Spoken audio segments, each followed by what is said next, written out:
I heard you love Madam Web more than anybody ever loved anything. Well, even if that was true, that still wouldn't be like a very big amount of love. That's still a very tiny, tiny bit. Well, you didn't see it, which is saying something. Yeah. But is that movie as shitty from what you've heard as it's been made out to be? It has to be like among like the many reels of it trashing it. Like I saw like one where they compilated a whole bunch of people talking about how like garbage it is, and then it cut to like this guy who was in like a full-on Spider-Man like suit and had a whole bunch of like had like a big Spider-Man movie wall, Spider-Man like room and stuff like that.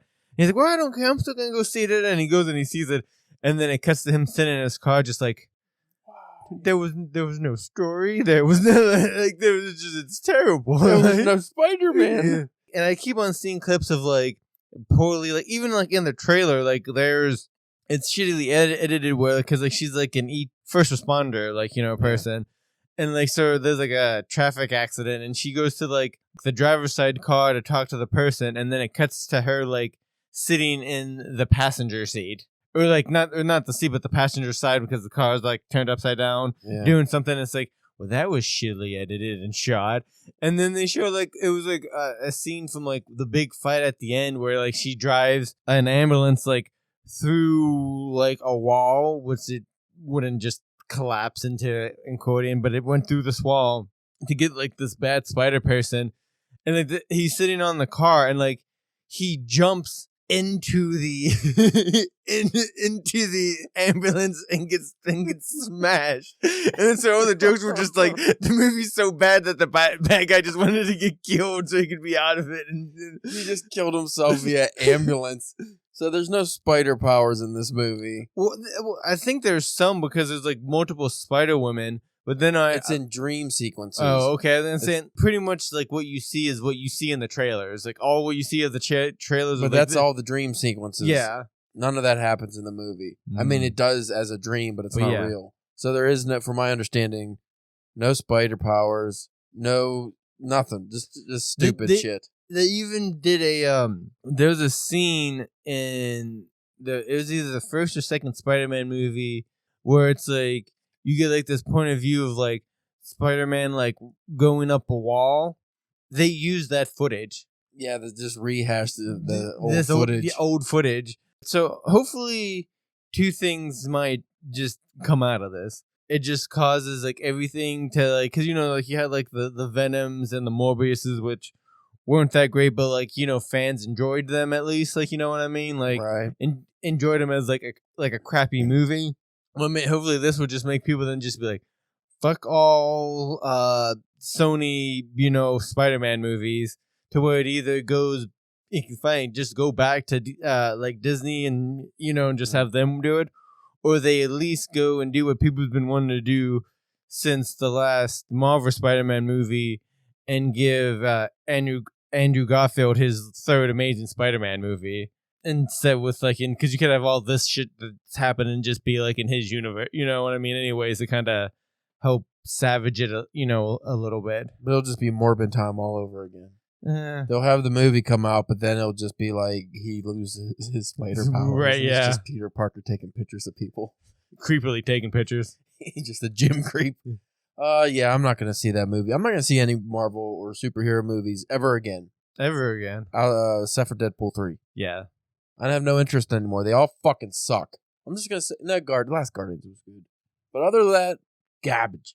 What's the last Marvel movie you actually liked, or just superhero movie in general? Guardians. You just said that's probably one of the newest ones, probably. The Spider-Man movies, I was but I'm also a Spider-Man guy, but I did love those movies. Yeah, like the Ant-Man wasn't that great. I mean, it was okay. I didn't hate it as much as some other people did, but.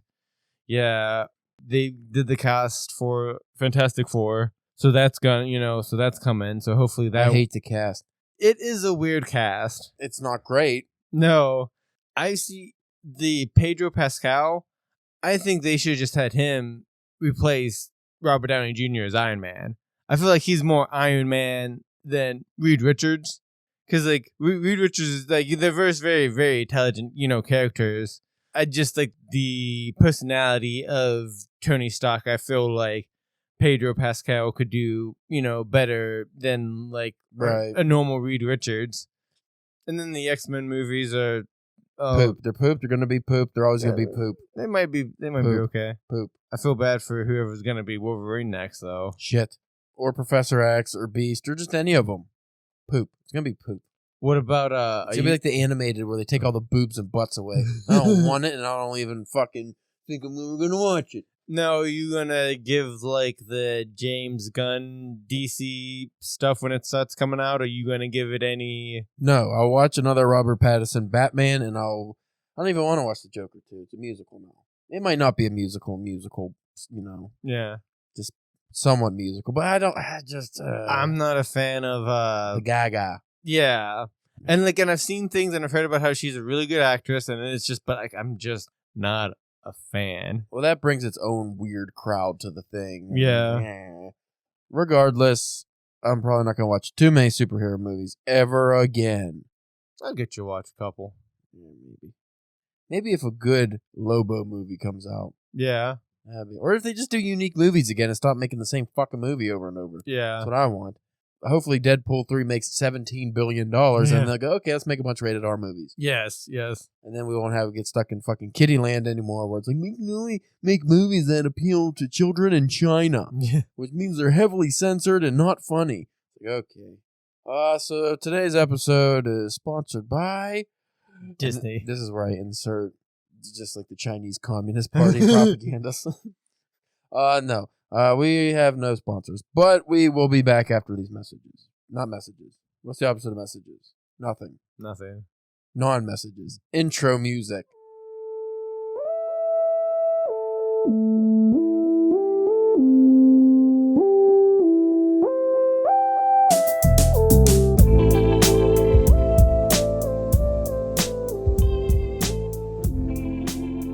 You are listening to the Drunken Pen Writing Podcast.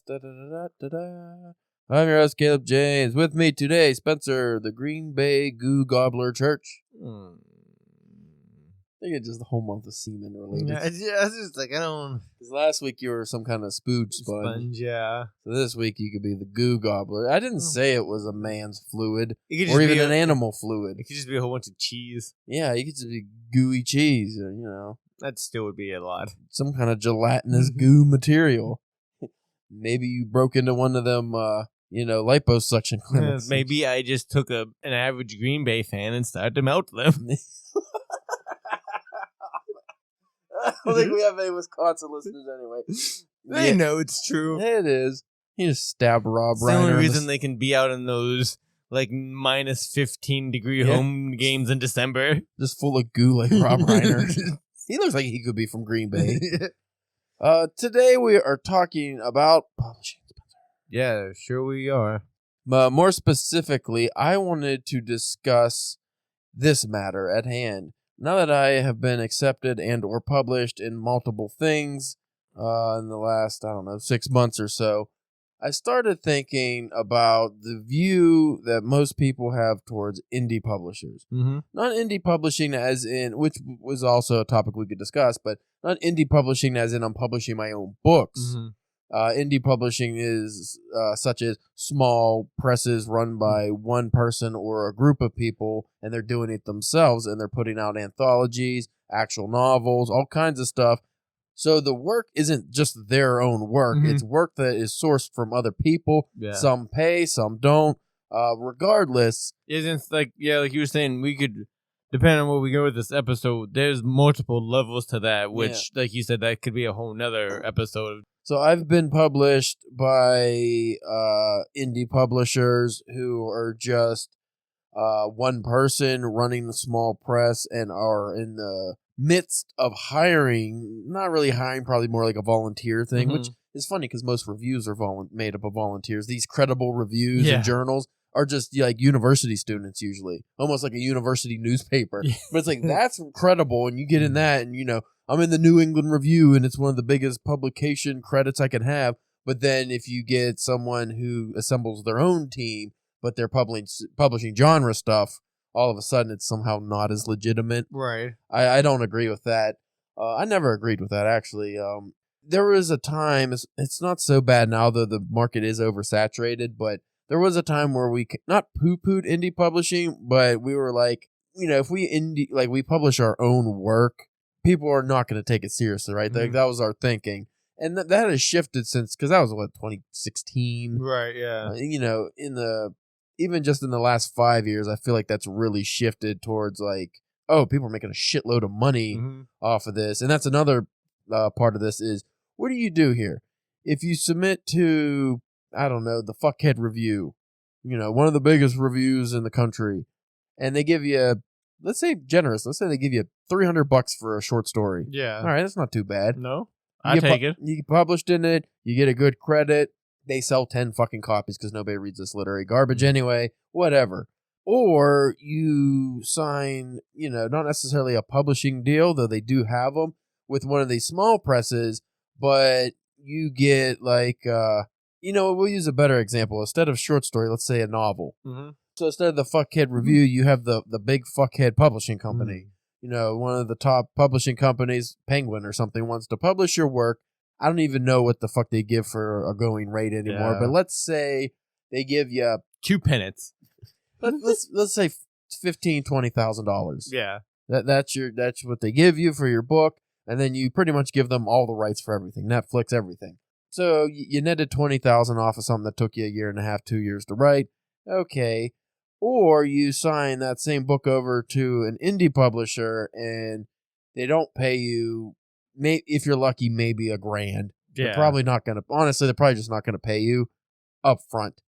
But what they will do, you don't get an advance, but you'll get all the royalties and all the rights are yours. So if this book takes off, now you are making more than $20,000. Yeah. If you sell it to Netflix, you're making a lot more money. So it's like you're banking on yourself, but versus the indie publishing where you're putting it out yourself, you actually have somebody backing you and doing the hard stuff with the printing and the editing and things like that. Well, and what I lean to that more into is like, if you go to a bigger publisher, they might advertise it, they might not. You never know with that kind of stuff. A lot of the times they want you to market it now. Yeah. Which you would probably still have to do with the smaller publisher, but again, they're backing you. They actually care. You're getting more of the reward off of that work. And also, I think it's good too, because if you can do it that way and you actually start getting like a following and fans and stuff, then you can know that's just more better for whenever you do go to like a bigger one. A bigger one, because you're like, look, I'm selling, that's just like an even nice, well, I'm selling 50 copies off of this self-published, thing. So not only do I have these people, but imagine that coming over. Yeah. And then, you know what I mean? You can kind of use that as an extra bargaining chip to either get paid better or to be like, actually, I'll take less money, but I want at least some of my rights or a cut of every, like, you know what I mean? Everything going forward, that kind of stuff. Well, one of the big benefits of publishing through an indie press, they don't have 1 million books. Mm-hmm. You go to Penguin or Random House or whatever. I don't even know if they're the same fucking thing anymore or not. But you go through one of them, how many fucking authors are on their like how many books are they how many books are you competing with? Have you ever thought about that? Like anytime we've gone to like Barnes & Noble or any bookstore and you're looking at stuff and you're trying to find something, how many good books you probably just actually pass up? Oh, yeah. Without even realizing it or knowing what's there. But well, the big publishers tend to use, they just don't want to put any money in. So you often get the shittiest covers, the most generic covers. They slap it together super quick, and it's just like you said, we just pass them up. Yeah. It could be, the content could be great, but we don't know because it doesn't appeal. They don't do any job marketing it. And you just don't know. Like, you don't know the author. You don't know. But you can go to an indie press, and let's say you're like, hey, I have this graphic artist. I want to do my cover. Even if you're not willing to fork over the $1,000 or whatever it's going to cost to get this person, usually it's like $400 or $500 max. But you could be like, can I hire one? And, we credit them in the book, and they'll usually go for that. Well, and that's even like just what we've seen from at conventions. Like, we found multiple really well written books and comics and stuff like that are putting the stuff out themselves or have third party help, like we've been saying, and it's like you get a chance to talk to these people get the pitch and then like all that stuff. And you're like, oh, that does sound cool. Other than like if I was saying like if you just happen to come across it in like a bookstore or a comic book store, whatever, and you're just like, well, I don't know, there's all these other comic books. Like, what's this thing?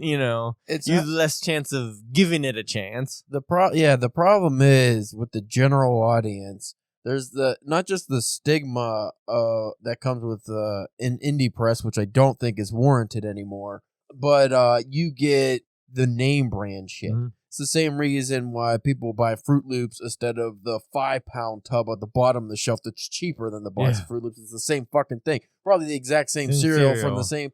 It's just packaged different. A different name. It's like Fruitios or something stupid. But anytime you have a name brand and a non-name brand, the general public just goes name brand because they, the advertising. Mm-hmm. That's why you get fucking a Nike swoosh on your sweatpants, and suddenly those $8 pants go up to fucking $70. Right. It's like, come on. You throw the Rocks logo on fucking Under Armour pants, and they go up 50%. It's like, why? I hate that you could go to like a comic shop, for instance, and you see Marvel, DC. Well, those are the big ones, but then you see like Boom Studios. Yeah. If you're not a comic fan, and you see Boom Studios, you're like, well, that looks like a knockoff. Like, what is that, garbage? Yeah, you don't know. Even Valiant. Like, Valiant's like, what, the third big one now. Well, they've probably fallen off a little bit for now. a while there. They were competing. I thought they were doing a really good job. We were seeing them everywhere, and they had really good books. But the general audience doesn't know Valiant. No, they just know Marvel and DC. So anything outside of it, even you're lucky if you maybe get like Image or something. Yeah, and Dark Horse or anything. Even if it's like owned by Marvel or DC, it's just like a subset of them. People are just like, oh, I don't know it, so it must be shit. That's the weirdest thing. Why does it have to be shit? So, like, we talk about, like, some of the people we've had on the podcast recently, like the Whiskey Tit people or the Saggy Meniscus Press people. It's like smaller presses putting more effort into putting this book out to make it sell. And sure, it might not sell hundreds of thousands of copies, but let's say Tyler Gore's book sells, I don't know, just in the thousands. Mm-hmm.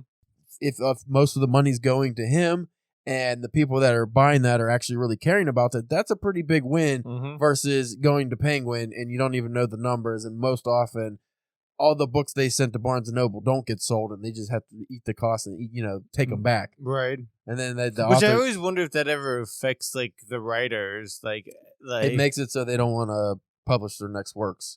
Like a lot of writers I know. Well, I just even know if they would have to give back some of the money that they were. You don't have to give back the advance. That's just for finishing the book. But yeah, I don't know what else comes with those contracts. I've never been published by one of them. But like if you're the writer and all your books come back, like just nobody bought them, even if you have a 3-book deal, let's say, the publisher has to honor the contract. So they have to publish those 2 other books. They will publish those books.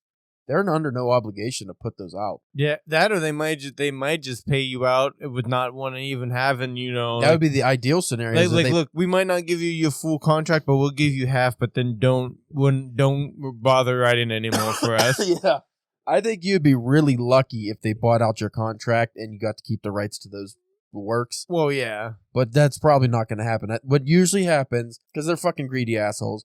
They just own your book, the licensing for it, and until that license runs out, you can't do anything with it. Well, that's what I think Paulie Cooley is just getting his rights back for like most of the Black novels, I think, and he's getting ready to like work on re-releasing them under his old thing, and then because he still had like 2 more books that he's finished writing them. I think he has them out on like podcast or whatever, but he wasn't putting them out in print until his deal ran out, on the thing. And he was, what was his publisher? It was a smaller publisher. I don't know if it was necessarily an indie publisher, but I can't remember the name of it. It was a cool name. Yeah. It's like a horror publisher or something, but I don't know, because that's another thing, though. You do have, like, what seems like the indie publishers, but then you find out they're just, like, a subsect of one of the bigger names, like how the movie industry, they always have like these different studios, but they're under the same brand. But like a lot of the publishers, they'll do what the movie industry does, where they'll make a movie and then just shit can it, not like tax write off for them.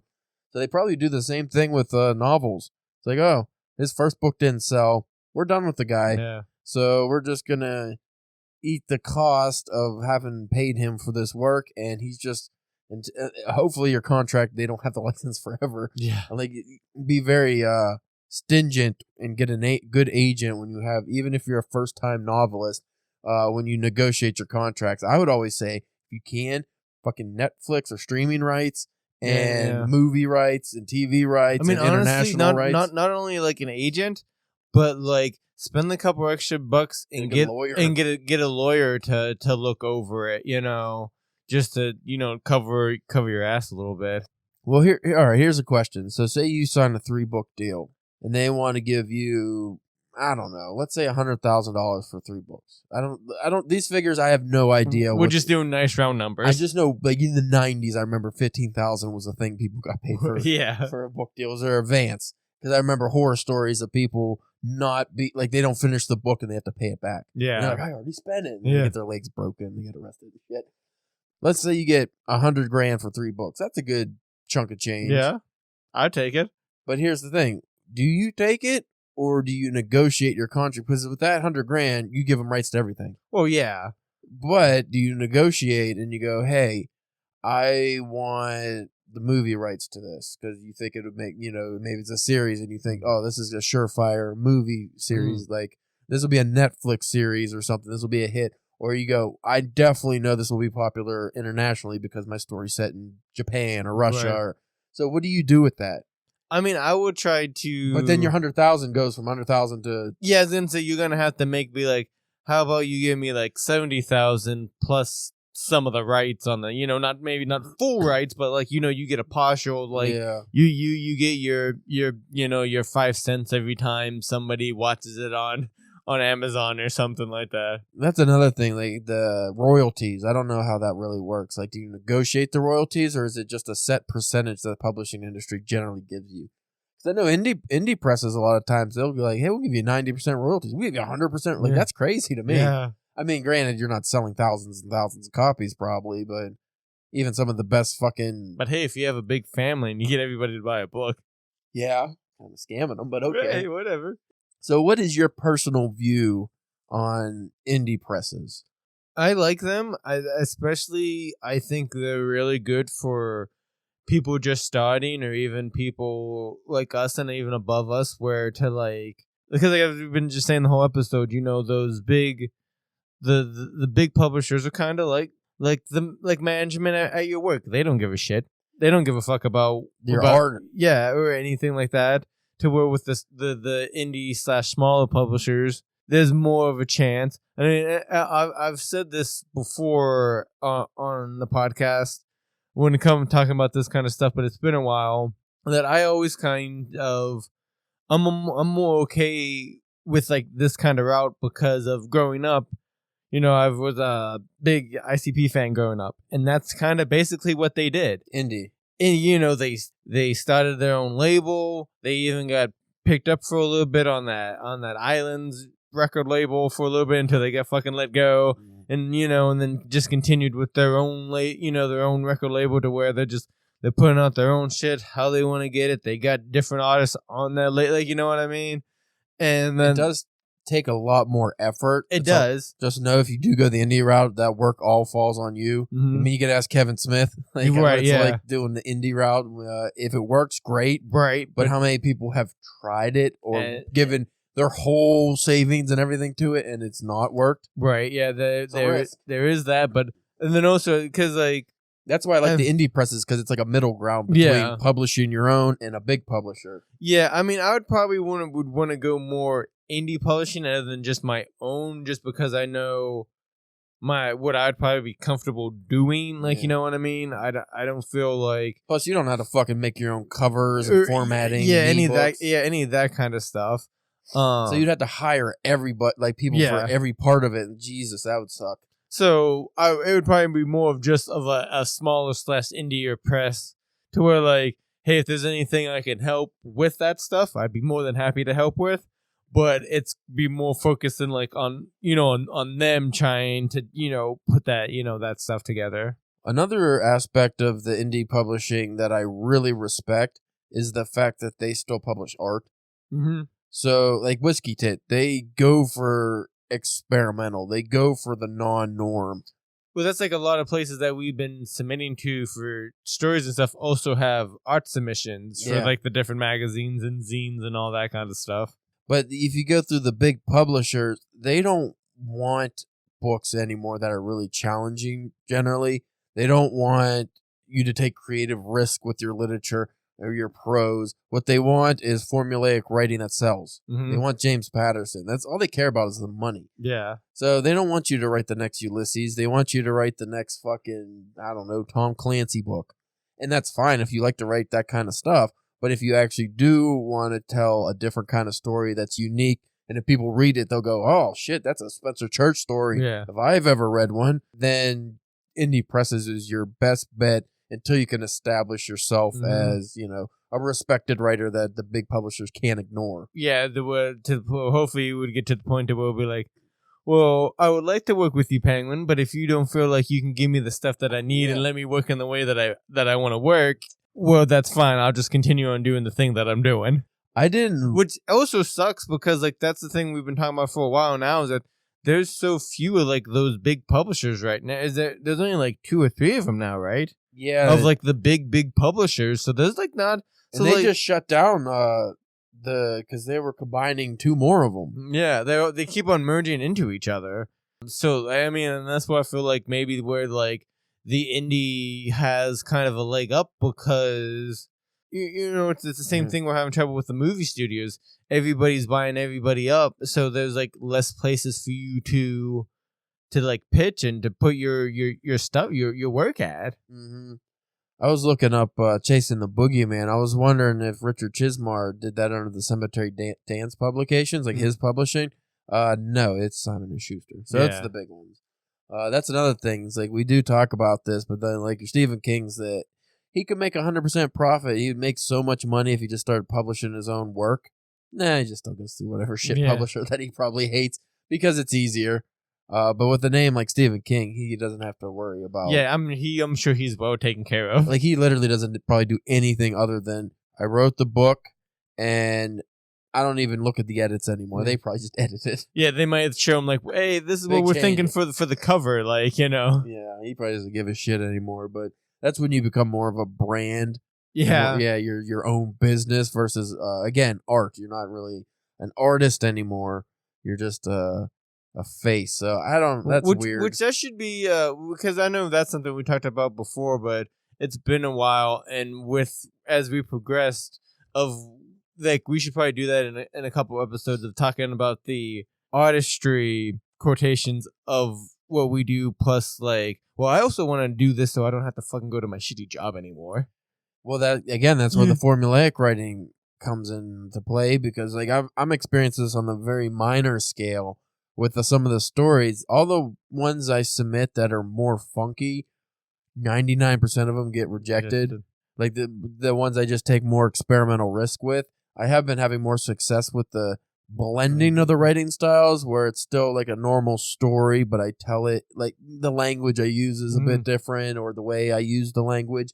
But as far as like, oh, you're just accepted because we like your story, that's usually when I write a story that's pretty straightforward. Yeah. And I don't take too many risks because as we talked about off air, and some of the anthologies we've been reading, like from the indie anthology, even some of them that aren't indie anthologies, just regular anthologies, a lot of stories were just like, I can't believe this is what, like, we look up the reviews and the ones that are, you know, lavish with praise. We look at those stories and like, that's just like trope filled. Yeah. I mean, it's not written horribly, but it's like a regular, you wouldn't know the writer. Yeah. Like if you had to pick them out of a lineup, you'd be like, I don't know who the fuck wrote this because it just reads like anything.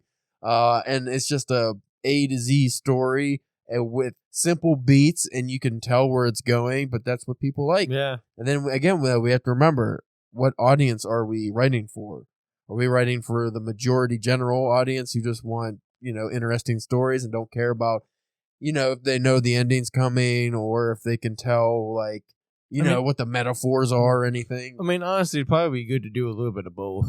That's what I try to do is combine them. I try to do, but I mean, even if like you're like, this is one really weird story, and then this is one more kind of like for the masses, maybe. Yeah, that's what I've been doing. And if I want a story to get accepted, how add like weird literary flair to it, but still make it so it's not overbearing or something that, because that's like literary fiction. A lot of times you have to slog through, and experimental fiction sometimes you have to slog through because it's it's like puzzle solving. Yeah, that's how I've been looking at writing a lot now, is like high end puzzle solving. Because when I put like I've noticed a lot of my stories now, I've been writing like I still generally write A to Z, like my story beginning to end. I don't write a scene here, write a scene there, then combine them. But what I've been doing is I notice I'll catch myself. I'll have a paragraph and it's not right. I like the paragraph, but it's not fitting. What's wrong? And then I keep going and I'll write a couple more paragraphs. And then I end up combining and moving them and changing them around. And then I go, wow, that came out perfect. It's like weird. It's like you don't know the order sometimes that it's supposed to be in until you have it on the page. Yeah, you have to visually see it and read it out loud to tell, like, oh, no, this needs here, this needs here. This beat doesn't make sense at this spot. It needs to be one up or one down. And it's just really interesting to go into writing like that. But I feel like a lot of authors, they don't ever get to that stage. They're just, I'm going to tell a story. And you can always tell when you're reading something like that because it's paint by the numbers, A lot of those kind of authors, I'm not belittling anybody or their style of writing, but a lot of those authors are almost like, he walked to the door, he turned the handle, he opened the door, he walked through the door, he shut the door behind him. Fucking don't need any of that. No. That's too much. Like, that's definitely paint by the numbers. You're telling every single motion. Yeah. Just have them go through the fucking door. But you get that a lot where it's like there's no beats because it's like literally step by step. You can't have big, okay, he ripped open the door and then he ran through it. And then you go right to the next action. If you get bogged down, I'm rambling a little, but you get bogged down when you have to describe every single thing. But I've been coming across that a lot. And people, for some reason, the general audience, they don't hate it. Yeah. They're like, oh, that was one of my favorite stories. And I would read it, and I'm like, fuck, what? Yeah. How? But I get offended by poor writing or just subpar writing. I don't like mediocre, even if it's like a James Patterson. So I haven't read James Patterson, so I can't judge him. But sure I've read bigger name authors where I was like, this is fucking so mediocre. Why is anyone supporting this? We've read how many comics where it's like big name comic. He phoned this fucking thing in, or she phoned this in. They didn't give a fuck about this comic. Right. It's just a job, and it shows. Like, I don't phone anything in. At least I can help it, but I'm also not getting paid a lot of money. True. And somebody was like, hey, Caleb, if you can write a short story in 3 days, we'll give you a $2,000. I'm like, yeah. What's it about? That's going to be very cookie cutter. I'm going to get that done nice and quick for you. We need you to write a story about divorced vampires, and it needs to be done in 2 days. It has a word count that has to be minimum 6,000 words, and you better get working on it or you're not going to get paid. And I'm like, all right. Ba-da-ba-da-ba-ba-ba-da. And then the vampires were lesbians. They didn't say I had to be straight vampires. It was a lady, and they were doing lots of neck sucking, and then they were sucking other things, and there was so much blood coming from other places besides the neck, Spencer, because they're lesbians, and that brings up an interesting... I'm thinking what you're thinking. Brings up an interesting... Is that like free food? Well, when you're in the vampire state. Well, just vampires in general. Yeah. So if you just came... Not a lady vampire, just a menstruating vampire. Menstruating lady. I don't know if vampires menstruate. That's what I was getting at. No. We're skipping that because that doesn't make sense. They can't be bleeding, right? I don't know, maybe, but that would suck because they don't age anymore. So if you're like a 22-year-old vampire or vampire lady, you just bleed for thousands of years. Like, that would suck every month for thousands. Can't do nothing about it. No. So if a vampire, Dracula, comes upon, what was her name? Nina, Nancy, something like that. Wasn't Nancy? I'm gonna say Nina. I believe it was Nina. During a certain time of the month? Certain time of the month. Is it just like freebies? Like, is it just like, oh, I don't have to bite, I don't have to work for this? Or is it gross to them? Because they're drinking blood anyway. Yeah. Is it extra nutritious? It'd probably be easier for them to find you. And just smell it in the air. And that was the Drunken Pen Writing Podcast. We hope you enjoyed that episode. If you want to follow us... We were good there for a good chunk of that episode. It got real gross. Because I didn't say it out loud, but I started thinking of like the brown clotting in my head. Do they get grossed out by that? I don't know. Is it like when meat goes bad? You're like, I can't eat that now. So if you want to follow us for somewhat high-end entertainment. I don't know. At DPW Podcasts on X, Instagram, Facebook, and YouTube. If you want to check out Spencer's OnlyFans this week, he is what were you? The Green Bay Goo Gobbler. something like Goo Gobbler. Green Bay Goo Gobbler. I just actually pictured the face you would make as your goblin goo. I was thinking like pudding. I don't have to be. So yeah, that's gross. And because I always forget about this, I am on another podcast called Arcade Bookshop. You should probably check that out because not only do we talk about video games and books, but we've been having guests on there, and we still talk about video games and books, but we also are starting to talk about writing a little bit more. And my co-host Bryce has been, well, I think he's the main host, he does all the fucking work. If anything, you're the co-host. I'm the co-host. He does all the work for it. You're the Spencer of that podcast. I am. I kind of like it. It is nice, isn't it? You don't have to fucking do all the editing. And that one's video, so you can see me look fat in the face and all that stuff and old. Getting all red when you had too many beers. Yeah, but Bryce had, well, it was actually, I think it was maybe my idea. I forget what name he came up with, but he's releasing episodes on Friday that are just like bite-sized episodes, like 10, 15 minutes. Like cafe. Arcade Cafe. Yeah, that's correct, because I helped him pick the name, I think. And those are just usually centered around updated news on the video game and book world, and also our writing progress, because as I had to tell Bryce 1,000 times, we're fucking writers first and foremost. Maybe talk about your writing, Bryce, because people probably want to hear about that. So he's finally doing that. And I'm sure we have thousands of downloads on those episodes. Maybe. Yeah. Not as much as DPW. We're on the fucking... Can you guess what our last episode got? 3.9 billion. Ooh. Billion with a B. Nice. It would be bigger than all of them combined. They'd be like, Joe Rogan, Joe who? Russell Brand, suck a dick. I think they say that anyways. I would. Nicholas Obergon did. Maybe because he's British too. He really hates Russell Brand. I mean, I'm indifferent because I never followed him anyway, but when he got all conspiracy theory weird shit, I was like, okay, check it. Like Alex Jones. Like, I don't give a fuck. That's enough. You're talking about gay frogs and stuff, you're done. So anyway, we thank you for listening, and we will check you out next week.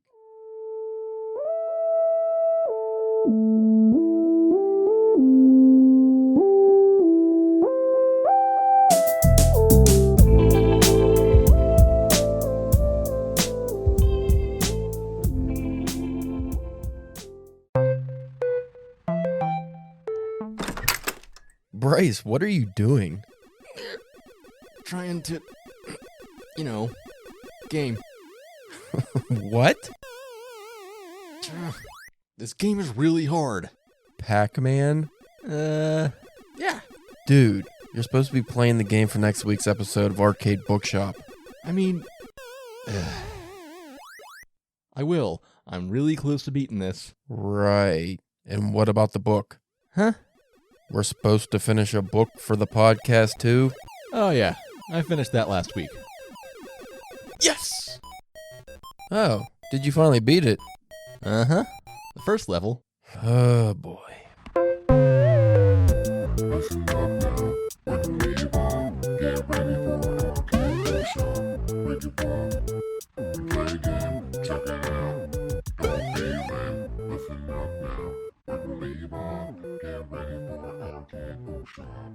You can listen to new episodes of Arcade Bookshop every other Monday on Spotify, Apple Podcasts, YouTube, or wherever you get your pods. You'll always find us with a controller in one hand and a book in the other.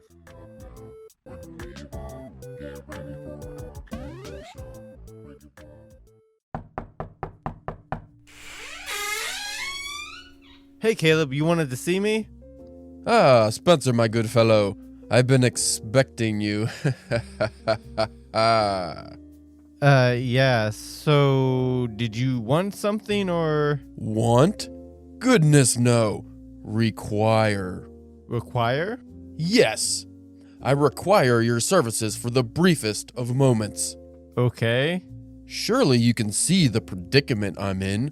Well, actually, no, I can't. I lost my glasses at the pub last night. A pub, you say? Surely you can't be serious. As serious as a fought during a rectal exam. And stop calling me Shirley. Rightio. Anyway, if your spectacles were affixed upon your face, you'd see that I, the host of the most prodigious writing and books podcast in the business, has been immobilized by a rather substantial stack of fallen folios. What?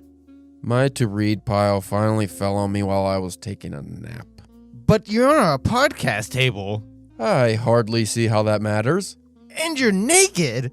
I hardly see how that matters. Dude, your hairy ass is touching my drink coaster. I hardly see how that matters. It matters to me.